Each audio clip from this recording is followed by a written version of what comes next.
പ്രതിപക്ഷ നേതാവ് രാഹുൽ ഗാന്ധിയുടെ ശക്തമായ സമരമുറകളിൽ ഒന്നാണ് കഴിഞ്ഞ ദിവസം ഡൽഹിയിൽ കണ്ടത്. പാർലമെൻറ്റ് പോലീസ് സ്റ്റേഷൻ അല്ലെങ്കിൽ പാർലമെൻറ്റ് സ്ട്രീറ്റ് പോലീസ് സ്റ്റേഷനുമില്ലായിരുന്നു രാഹുൽ ഗാന്ധിയുടെ ഈ സമരം. CJP സമരത്തിൽ പങ്കെടുത്ത് പെല്ലറ്റ് ഗൺ ഉപയോഗിച്ച് അല്ലെങ്കിൽ പെല്ലറ്റ് ഗണ്ണിൽ നിന്നുള്ള ബുള്ളറ്റുകൾ തറച്ച് കാഴ്ചശക്തി നഷ്ടപ്പെട്ട സഹൽ എന്ന് പറയുന്ന യുവാവിന് വേണ്ടിയായിരുന്നു പ്രതിപക്ഷ നേതാവിൻ്റെ പ്രതിഷേധം. സാധാരണയിൽ നിന്നും വ്യത്യസ്തമായി മണിക്കൂറുകളോളം തന്നെ അദ്ദേഹം ആ പ്രതിഷേധത്തിൽ പങ്കെടുത്തു എന്നുള്ളതാണ് ഏറ്റവും പ്രധാനപ്പെട്ട കാര്യവും.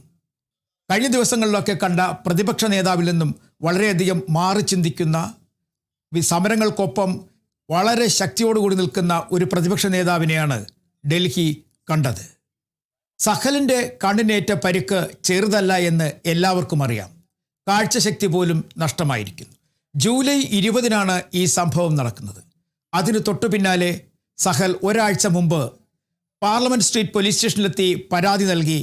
പക്ഷേ കാര്യമായ ഒരു കാര്യവും മുന്നോട്ട് പോയില്ല, അല്ലെങ്കിൽ പരാതിക്ക് കാര്യമായ പരിഗണന കിട്ടിയില്ല എന്ന് തന്നെ പറയാം.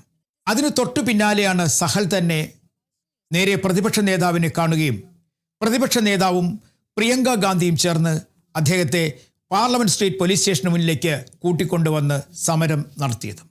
ഈ സമരം ചെറിയൊരു സമരമായിട്ട് കാണണ്ട. ഓരോ ദിവസവും BJPക്കെതിരെ കോൺഗ്രസ് നടത്തുന്ന ശക്തമായ പോരാട്ടങ്ങളുടെ ഭാഗമായിട്ട് വേണം കണക്കാക്കാൻ. പലപ്പോഴും പാർലമെൻറ്റിൽ എത്തുന്നില്ല, പ്രതിപക്ഷത്തിൻ്റെ സമരപരിപാടികളിൽ രാഹുൽ ഗാന്ധി ശ്രദ്ധേയമായ പങ്കുവഹിക്കുന്നില്ല എന്നൊക്കെയായിരുന്നു ആരോപണമെങ്കിൽ അതിൽ നിന്നൊക്കെ മാറി ചിന്തിച്ചു തുടങ്ങിയിരിക്കുന്നു പ്രതിപക്ഷ നേതാവ് രാഹുൽ ഗാന്ധി എന്ന് പറയേണ്ടി വരും. കൃത്യമായ ഓരോ കാര്യങ്ങളിലും അദ്ദേഹം ഇപ്പോൾ ഇടപെടുന്നുണ്ട്.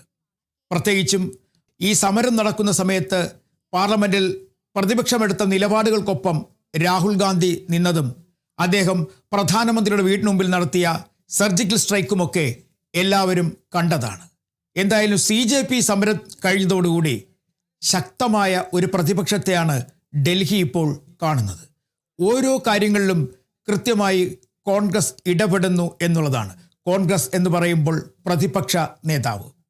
കാരണം സഹലിൻ്റെ കാര്യത്തിലും അങ്ങനെ തന്നെയായിരുന്നു. സാധാരണഗതിയിൽ നിന്നും വ്യത്യസ്തമായി സഹലിനെയും അമ്മയെയും കൂട്ടിക്കൊണ്ടുവരുന്നു, പാർലമെൻറ്റ് സ്ട്രീറ്റ് പോലീസ് സ്റ്റേഷന് മുന്നിലേക്ക് എത്തുന്നു, മണിക്കൂറുകളോളം ശക്തമായി പ്രതിഷേധിക്കുന്നു.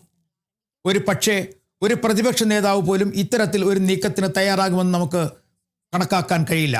അതിനും അപ്പുറത്തേക്കായിരുന്നു രാഹുൽ ഗാന്ധിയുടെ നീക്കങ്ങൾ. അദ്ദേഹത്തെ ചർച്ചയ്ക്ക് വിളിക്കുന്നു, പക്ഷേ അപ്പോഴും ഒരേ നിലപാടിൽ രാഹുൽ ഗാന്ധി ഉറച്ചു തന്നെ നിൽക്കുകയായിരുന്നു. കേസ് അതിനപ്പുറം മറ്റൊന്നുമില്ല.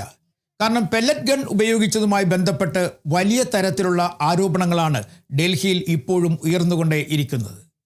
ഒരു സമരത്തിനെതിരെ ഒരു കാരണവശാലും ഇത്തരത്തിൽ പെല്ലറ്റ് ഗണ്ണുകൾ പ്രയോഗിക്കാൻ പാടില്ല എന്നാണ് കോൺഗ്രസ് ഉൾപ്പെടെയുള്ള രാഷ്ട്രീയ പാർട്ടികൾ പറയുന്നത്. പാർലമെൻറ്റ് സമ്മേളനം നടന്ന 17 ദിവസങ്ങളിൽ ഒരു ദിവസം പോലും പാർലമെൻറ്റിലേക്ക് കൃത്യമായി മറുപടി പറയാൻ ആഭ്യന്തരമന്ത്രിയോ പ്രധാനമന്ത്രിയോ എത്തിയില്ല എന്നുള്ള ആരോപണം തന്നെയാണ് അവർ ഉന്നയിക്കുന്നത്. അതൊരാക്ഷേപവുമായി നിലനിൽക്കുകയും ചെയ്യുന്നു. എന്തായാലും പ്രതിപക്ഷം വളരെ ശക്തിയോടുകൂടി മുന്നോട്ട് പോകാൻ തീരുമാനിച്ചിരിക്കുന്നു എന്നുള്ളതാണ് കഴിഞ്ഞ ദിവസം ഡൽഹിയിൽ നടന്ന സമരത്തിൽ നിന്നും മനസ്സിലാക്കാൻ കഴിയുന്നത്. കേവലം ഒരു പോലീസ് സ്റ്റേഷന് മുന്നിലുള്ള പ്രതിഷേധം മാത്രമല്ല, അവിടെ മറ്റൊരു കാര്യം കൂടിയുണ്ട്. CJP എന്താണോ ഉദ്ദേശിച്ചത്, അല്ലെങ്കിൽ ശക്തമായ ഒരു പ്രതിഷേധം CJP അവിടെ നടത്തിയെങ്കിൽ ആ സമരത്തിൻ്റെ അടുത്ത ഘട്ടത്തിലേക്ക് CJP കടക്കുന്നു എന്നുള്ളത് കോൺഗ്രസ്സിന് നല്ലവണ്ണം അറിയാം. അവർ കടക്കുമെന്നും അറിയാം. അതുപോലെ തന്നെ പ്രതിപക്ഷ കക്ഷികൾ എന്ന നിലയ്ക്ക് കോൺഗ്രസും ശക്തമായ ഇടപെടലുകൾ നടത്തിയില്ല എങ്കിൽ പണ്ട് AAP ഉണ്ടായപ്പോഴും തൃണമൂൽ കോൺഗ്രസ് ഉണ്ടായപ്പോഴുമൊക്കെ കോൺഗ്രസ്സിനുണ്ടായ ക്ഷീണം പാർട്ടിക്കുണ്ടാകുമെന്ന് കോൺഗ്രസ് നേതാക്കൾ മനസ്സിലാക്കി കഴിഞ്ഞിരിക്കുന്നു. അതുകൊണ്ട് തന്നെയാണ് ഇപ്പോൾ ഓരോ ചെറിയ പ്രശ്നങ്ങളിലും ഇടപെട്ടുകൊണ്ട് ശക്തമായി സമരം നടത്തിക്കൊണ്ടും പ്രതിഷേധിച്ചുകൊണ്ടും മുന്നോട്ട് പോകാൻ കോൺഗ്രസ് തയ്യാറെടുക്കുന്നത്.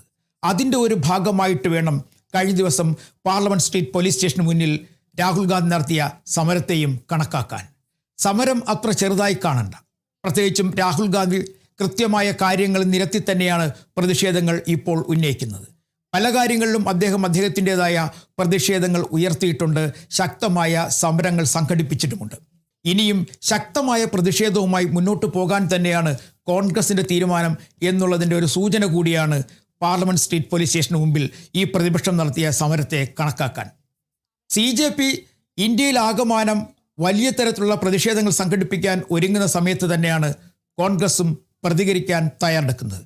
കൃത്യമായും കോൺഗ്രസ് അതിൻ്റെ രാഷ്ട്രീയം വ്യക്തമാക്കിക്കൊണ്ട് തന്നെ മുന്നോട്ട് പോകാൻ തീരുമാനിച്ചിരിക്കുന്നു എന്ന് പറയേണ്ടി വരും. കാരണം സമീപകാലത്തെങ്ങും കാണാത്ത ഒരു പ്രതിപക്ഷ നേതാവിനെയും സമീപകാലത്തെങ്ങും കാണാത്ത ഒരു കോൺഗ്രസ് നീക്കവുമൊക്കെയാണ് ഇപ്പോൾ ഡൽഹിയിൽ കാണുന്നത്.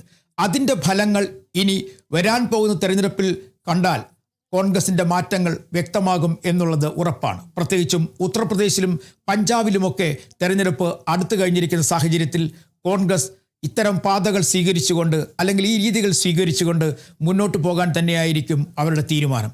എന്തായാലും CJP ഇവർക്ക് പകർന്നു നൽകിയത് വലിയൊരു ഊർജം എന്ന് തന്നെ പറയേണ്ടി വരും.